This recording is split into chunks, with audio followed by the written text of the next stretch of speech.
Hey guys, welcome back to my channel. It's Erica. I will be doing a story time. As you can see by the title, this isn't clickbait.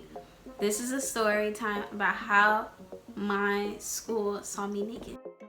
I forgot to mention that I will be doing my makeup while I'm telling this story time. I didn't write any notes or anything, which I usually do. I'm just gonna tell it off of my memory. I gotta whip this. I'll be back. I thought about this story the other day because I was thinking about content.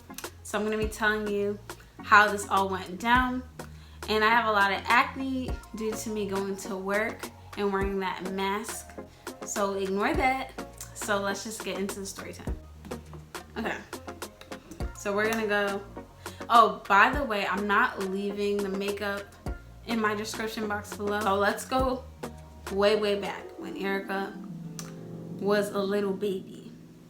So I was in middle school when this all went down. I'm laughing. Okay. So backstory, and I mention this all the time, that I have. Oh wait, I can't do this while I'm talking. Haitian parents. Well, I was in middle school and I was bullied pretty much elementary, middle school, like up till 7th grade. I was primarily bullied because I had Haitian parents and people just thought their accent was weird, the way they dressed. So they thought, my sister and I were weird, and we weren't really like Americanized. We went to Haitian church. We did go to an American school, but that was like the only true interaction with American people was like when we went to school. And even then, like, our parents just kind of reminded us that we were Haitian. For the most part, we have Haitian family. Our family didn't really, like, mix and date other people of different cultures. So we lived in our little, like, Haitian bubble. Like, if you're a child of an immigrant, you definitely know that, you go into society and behave like an American, but in your household, with your family, your church members, like, you're still Haitian. Like, you should represent your culture and stuff like that. So anyways, basically saying I was bullied. The bullying was pretty much like, making fun of the way I looked. Not really the way I spoke, because I have an American. No, actually, I was teased for the way I spoke because in middle school when this happened, I went to a primarily black school. And like I said, I lived in my little Haitian bubble. And if you're Haitian, you know this. Like, this is the first time, like, interacting with, like, African American people, like, on a daily basis. Because keep in mind, you go to a Haitian church, and this might be hard to believe, but this is really true. Like, you go to a Haitian church, you live in a Haitian household, all your family are Haitian, and then, let me get that right there. Yeah, all your family are Haitian, your family doesn't mix, and then, so your life is pretty much Haitian. Like I said, you go into society, trying to behave like an Americanized person by what you see on TV, really. So, how, like, African kids get bullied by, like, African American people for being African? It's kind of just the same thing. Like,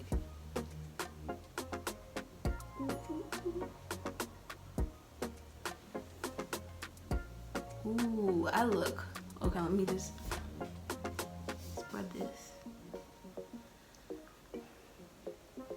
Predominantly white school. So, like I said, this is the first time interacting with African American people, and they knew we were different, and I knew they were different. So anyways, like I said, I got bullied, like the way my parents looked, the way they spoke, and when that we're different. People would make ignorant comments and be like, oh, why does your mom look African? Why does she talk like an African? Are you African? It was just, there's a lot of just weird stuff. Yeah, so I had to cut the video. My dog was barking. But back to what I was saying. That's what I'm talking about. Another second.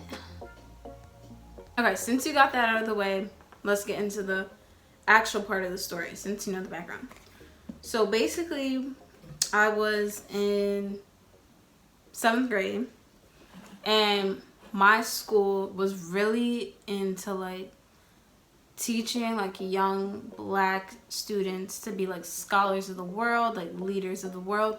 We were really into that, and they just wanted us to be like well-rounded people. Like, they didn't call us students at the school, they called us scholars. Like, that's how much they were really into like us being like bettering our generation, basically. And I'll show you the uniform they made us wear so you can really get an idea of like the kind of school I went to. Like, they made us wear a dark green blazer, a yellow shirt, it was like a green tie, and then it was like this green plaid skirt. Like, it was really ugly. And I think we had to wear like a name tag or something, I don't know, but that's what we had to wear every single day, no days off.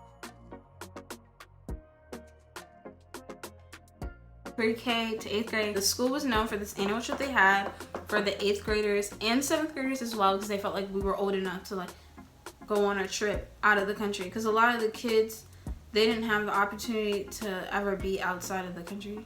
So they gave students that opportunity. Yes, you still had to pay, like everybody was able to go. Yes, you still had to pay, but because like a whole group was going, it was cheaper to go, you know, with the school rather than if you went to a vacation with like just your family. So, and I believe there was different ways to like raise money so you're able to go on the trip.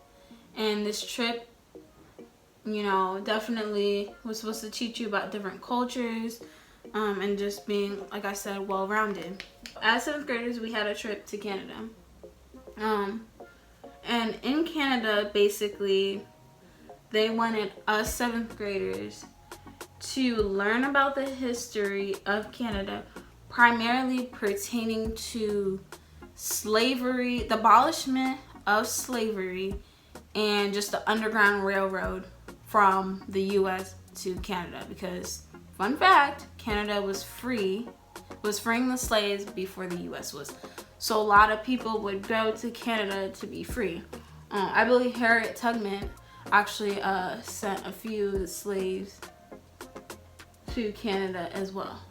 So we learned about that. So the trip basically, I don't remember how expensive the trip was because I was so young, but the trip counted towards your grade, and you had to do this project, and you had to write about the trip for the project. And a handful of the students weren't able to go, or their parents weren't comfortable with them going. I had a meeting about the trip, and my mom wasn't comfortable with me going by myself. I wanted to go by myself because, you know, growing up, like I said, I grew up really strict, only church, home, and school. Like, if you're Haitian, you really know this. That was pretty much my whole life. Like, I didn't go out to the mall, I didn't go out to parties. Like, home, school, and church. You read books. Like, my household was so strict, I could not watch TV from Monday to Thursday. And on Fridays and Saturdays, we were allowed to watch TV, but we had a curfew. We had a certain time we had to turn off the TV. However, on Fridays after school, we went to church. So then after church, we'd be able to watch TV, but church ended at like 7, 8, and our bedtime was like at 8 o'clock, 9 o'clock. So we didn't get to watch a lot of TV on Fridays. Saturdays, we didn't have any church or anything, but Sundays we had church. My dad would take me to an American church because he wanted us to be Americanized and learn about the Bible in English, and then he would take us to a Haitian church, and then we would go to an Haitian church after that. And then sometimes, you know, a lot of Haitian churches have night church, so we'd go to a night church. So we didn't really watch TV. That's the point. And that's how strict it was. So she wanted to come on the trip with me. I didn't want her to come on the trip with me because I knew that I wouldn't have fun if she came on the trip, because she, like, even to this day, I'm going to be honest, like, she takes the fun out of a lot of things. Like, I don't need a fun mom, but like, she really didn't allow me to do anything at all. The reason why I went on the trip was because it had to do with my grade, like I said. So basically, you had to go on this trip and you had to do a project. And the project, if you didn't go on the trip, you would literally get a C. It was your highest score that you could get on this project, because they wanted that. It was like an incentive to go to the trip, if that makes sense. Like, it was really weird. Like, literally, if you didn't go on the trip and you did the project, the C is the highest score you could get. There wasn't another alternative that you could do. If you can't go on the trip, this is what you can do, because they wanted you to write journal entries every day on your experience on the trip, and you wouldn't have these journal entries if you didn't go on the trip. Okay, so she didn't want to go. She didn't want me to go, but then she was like, you know, I'll go with you. I didn't want her to go. She ended up paying for both of us to go. Boom.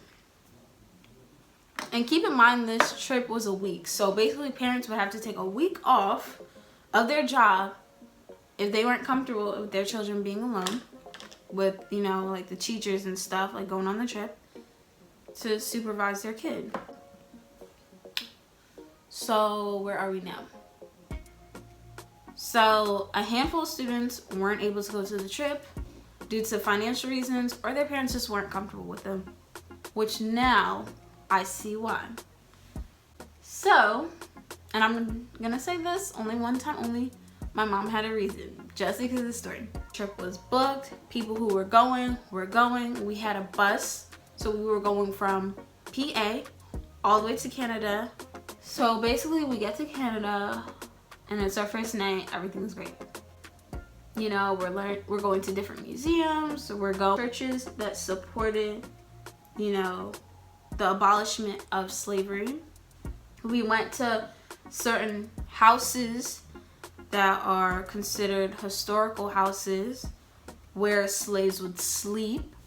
We went to museums that were dedicated to enslaved people, and we were educated on the difference of slavery in Canada versus the US. We learned so much about slavery in Canada while we were there for the week. That's the only positive that I can say about the trip, and that was the goal of the trip. It was set up was, like I said, there were hotels. So 4 girls stayed in one room, and there were 2 beds. And then 4 guys stayed in one room, and there were 2 beds. That's how it worked. My mom didn't get to share a room with me. The chaperones shared rooms as well. I don't know how they were split up, but they did share rooms. Get to the night, because that's what we're here for. Let's get to the meat and potatoes. So, oh wait, I gotta go back. Oh, forgot. So, we were all girls, you know, we're all going through puberty, whatever. You know how you just talk about your bodies when you're younger and all this stuff.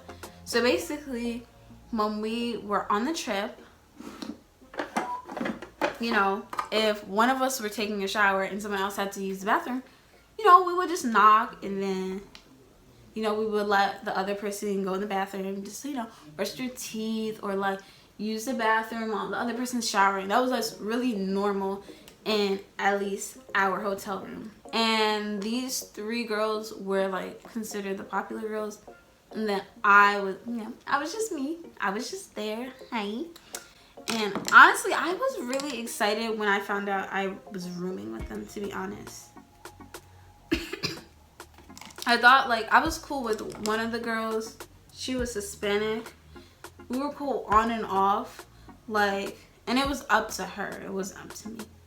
Like, we would talk and she would tell me stuff, and then some days I would sit next to her and I would like try to talk to her, and she would just give me the cold shoulder. Like, it was really up to the type of mood she was in, whether she wanted to speak to me or not. And I honestly accepted that, you know, when I was friends with her, because I was just like, you know, like, it's better than nothing. Like, I have an opportunity to be cool with someone who's popular. Like, And she was the only person that was like, maybe like a friend of me type thing.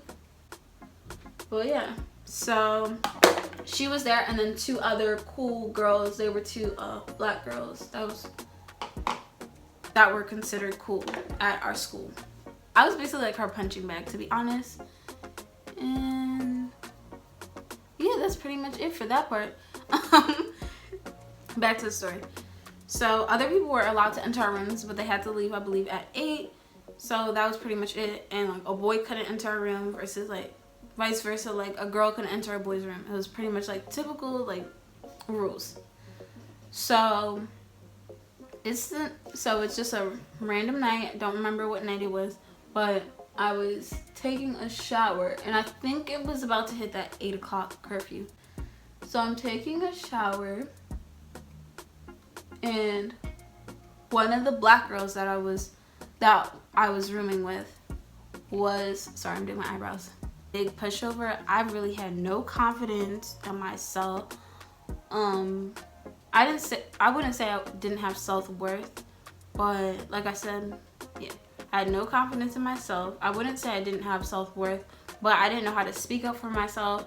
I was just a big pushover, and I was just very quiet, and I just thought by saying yes, you know, people would like you. You know, by saying yes, you would be a more likable person by saying yes, and maybe like I could make more friends that way. You know, maybe they'll be my friend after this trip. You know, that was really my mentality back then.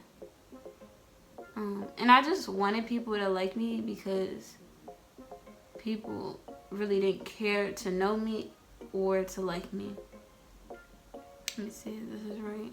I'm ready to take a shower, and I'm in the bathroom. I get a knock at the door. I'm like, who is it? You know, typical stuff, because we've been doing this the whole week of the trip. Then it's one of the girls. It's one of the black girls.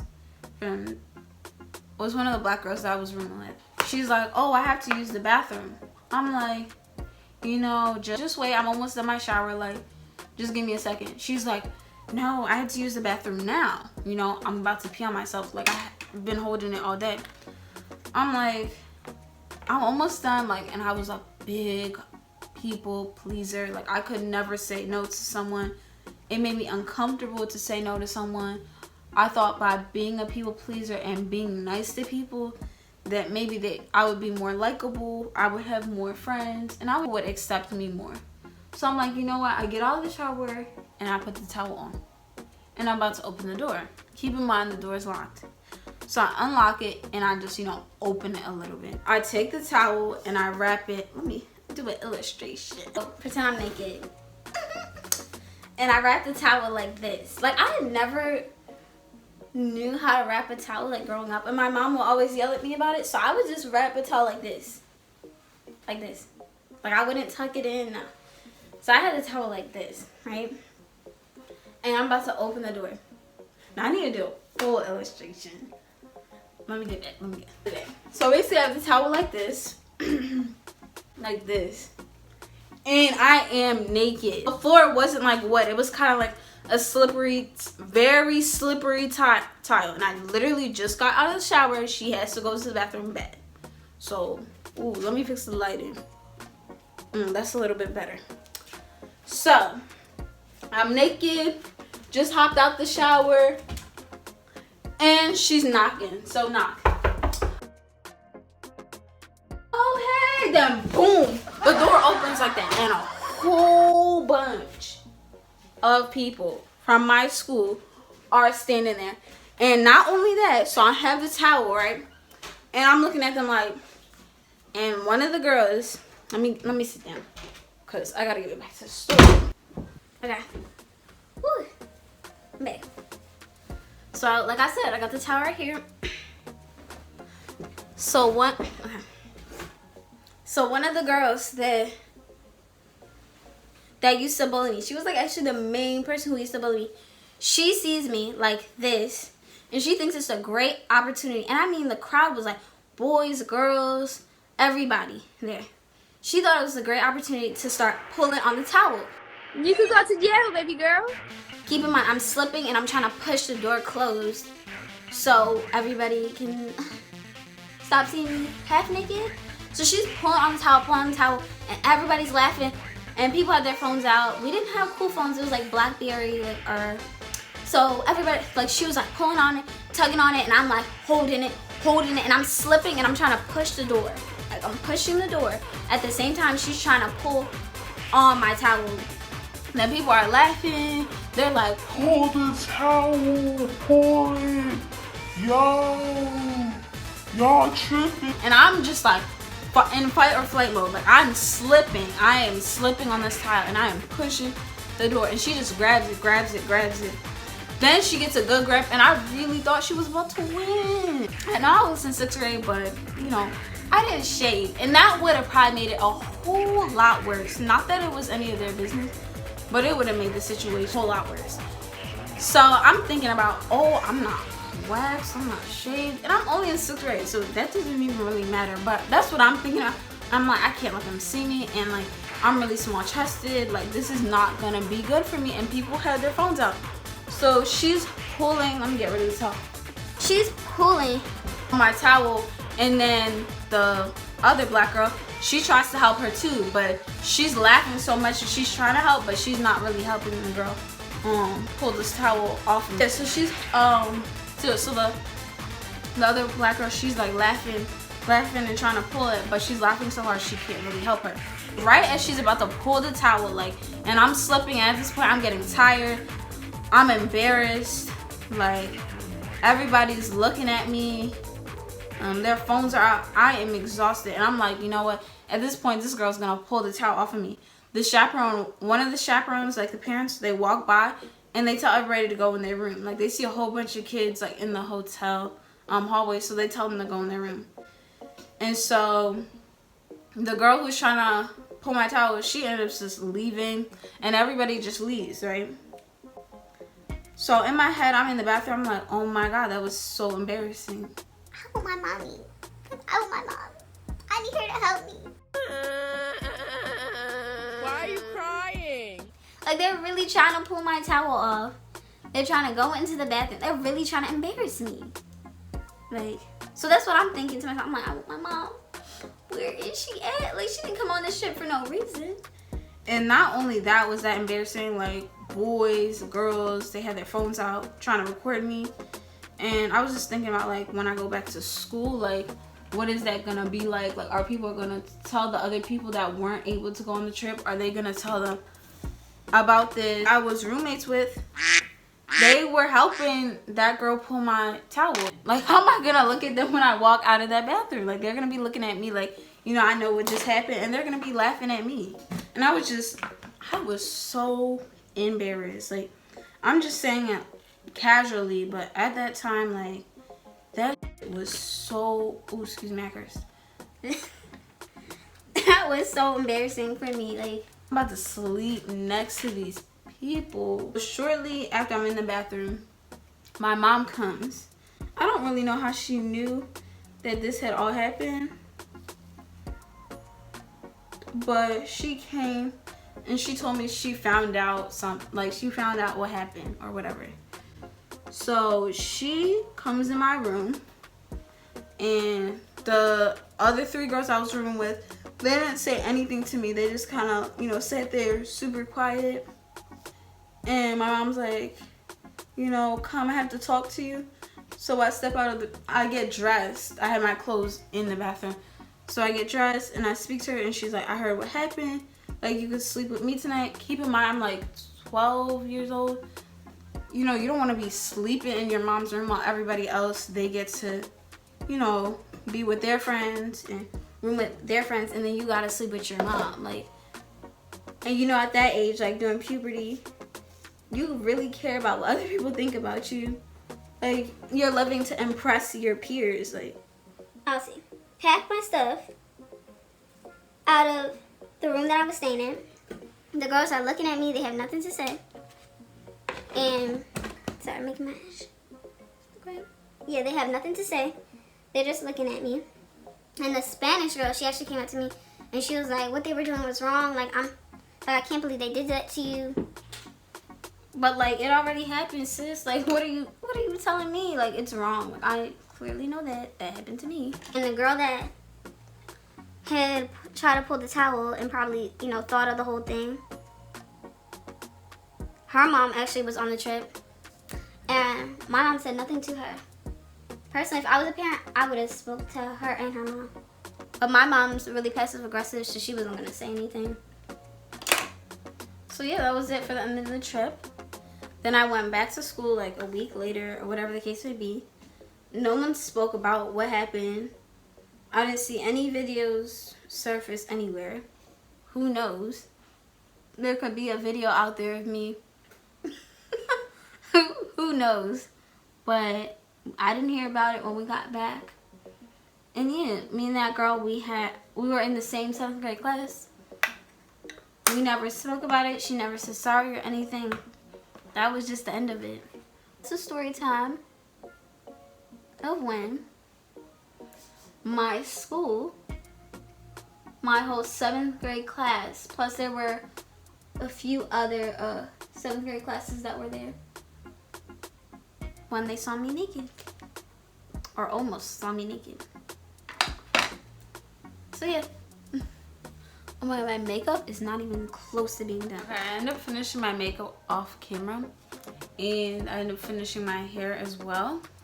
But this is the finished look of my makeup. Apparently I can't tell stories or talk and do my makeup, but this is it.